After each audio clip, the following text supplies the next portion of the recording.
மேலே கீழே. இந்த கழுத்து பயிற்சி ரொம்ப நிதானமாக ரொம்ப மெதுவாக செய்யணும்.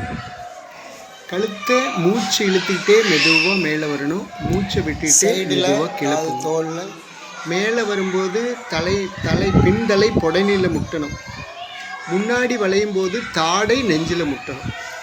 அதே போல் சைடில் காது திரும்பி பார்க்கணும்.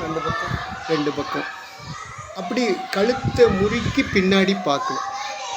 அதே போல் முழு வட்டம் சுற்றக்கூடாது, அரை வட்டமாக சுற்றலாம். கீழே அரை வட்டமாக, மேலே அரை வட்டமாக. அப்படி கழுத்து பயிற்சி செய்யும்போது கழுத்து அந்த நசுங்கிறத, அந்த கழுத்து நரம்புகள் சத்தத்தை உணர்ந்து கொண்டே செய்யணும். அதுதான் முக்கியமான விஷயம். அதே போல் கண்கள் பயிற்சியில் முதல்ல கண்களை இறுக்கமாக மூடணும். நல்லா திறந்து பார்க்கணும், திருன்னு பார்க்கணும். அப்படி ஈரத்துணியை புளியிற மாதிரி இமைகளால் கண் வெளியை நசுக்கி இறுக்கமாக மூடணும். நல்லா திறந்து பார்க்கணும். அப்புறம் மேலே கீழே, அதே போல் சைடில் இந்த பெருக்கல் குறி மாதிரி ரைட்டில் மேலே லெஃப்டில் கீழே, லெஃப்டில் மேலே ரைட்டில் கீழே, அப்படி மாற்றி மாற்றி பார்க்கணும். கண் வெளியே சுற்றணும், ரைட்டில் லெஃப்டில் சுற்றணும்.